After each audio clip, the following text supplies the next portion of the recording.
Hello, everybody, and welcome to another episode of Life After Kids with Doctors Brooke and Lynne. I'm Dr. Brooke. And I'm Dr. Lynne. And we're so glad you're here. Yeah, this week we're talking about our fourth pillar, which is beauty.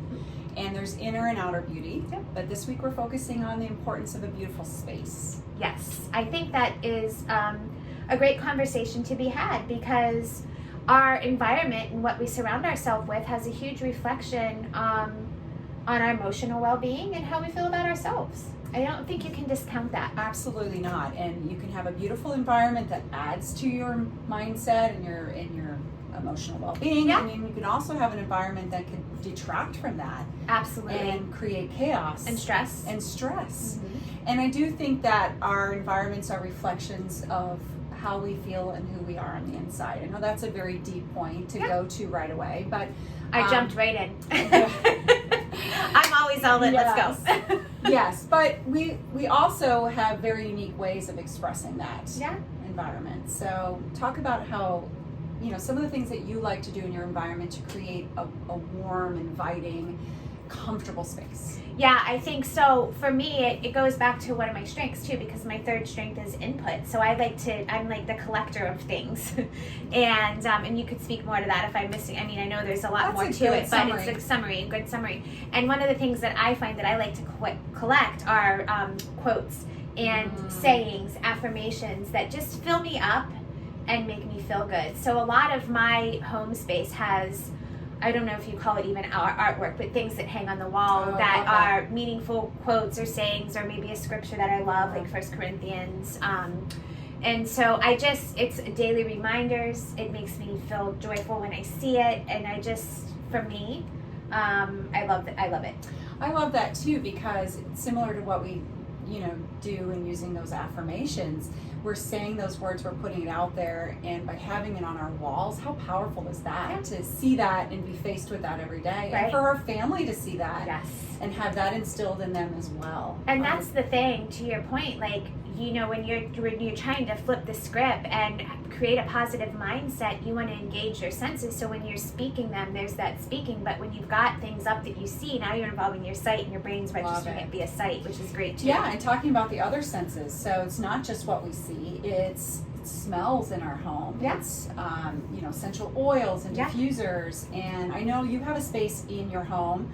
I have a space that I'll speak about too, but you've created for all, just really mostly for you. Yeah. And you do play to those other senses as well. It's a beautiful space. It's a great space. It's not big, it's not huge, but it's my workout area, because the workouts that I do don't take, it's a mat workout, so it doesn't take a ton of space, but it's in my basement in a little corner, not corner, but a small room in the basement, and I've got it painted. I tend to be a little bit eclectic and bold, sometimes too bold. I've shared, is this a little bit too far out there? But this room is like blue. Like you guys might have seen it in social media feeds, but like turquoise almost. And I love it. It's vibrant. It fills me up. And I've got posters all over that, you are stronger than you believe, carpe diem, no longer a slave to fear. So I've got all that sight stuff, but I've got my essential oil diffuser that I have going. I've got a salt lamp that I keep lit in there, and it just creates a really nice space for me when I'm doing my workouts or my meditations or prayer, whatever it is. Yeah, and if you really love that space, pairing that with something like a workout that can be hard, or tasking, exactly. So I love that pairing of it, where you actually might look forward to going in doing that workout because you're in that beautiful space. I have a similar space, and it's my office, and again, I've just filled it with beautiful things that I personally love. It may not resonate with everybody, but I've got, my coffee maker in there, and my diffuser, and some fresh flowers, and the fresh flowers I know are big for you. They are, and I also love live plants. I love house plants, and plants are so useful because they generate oxygen, so they clean our air. Yeah. And so we have a house plant in almost every room in our home as well. Can we just take a moment? This is kind of ironic. It just occurred to me as you were speaking that how we're wired and how our space is. So just think about this. My special space is my meditation and workout room, and your special space is your office. You're an achiever. Yeah. And I'm Enneagram 6 and connectedness and belief. So I go to my inner sanctuary, and you're going to your space of where you want to get your shit be done. productive. Isn't that interesting? And making insight. those spaces beautiful so for us. personal and so personal. Yeah, I love that.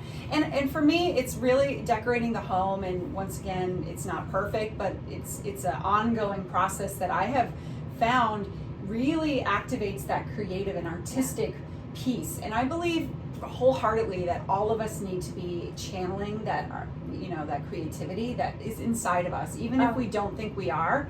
And I know many of you are very talented, but if you are not channeling that in a way, just an encouragement to find that channel for you. And for me, it's decorating. And some may not think of that as being creative, but I like to see it in that way.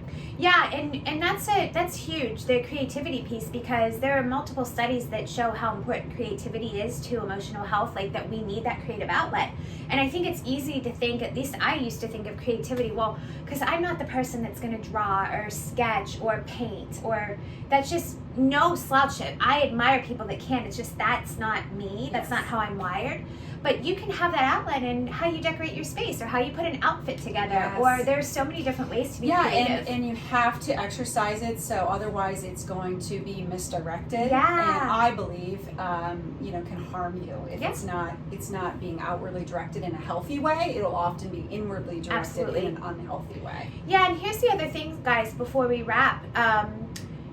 This is a great time because our kids, many of us, our kids are growing up and they're starting to go, and we're, feeling maybe a little sad about that. We're wondering what's to come. We're thinking back about like all the great things. And this is a great time, think of it like, okay, the kids we don't have Legos all over the floor that we're breaking our toes on, or we don't have as much. We can use this time to create those spaces and maybe reinvent our homes and our home spaces a bit.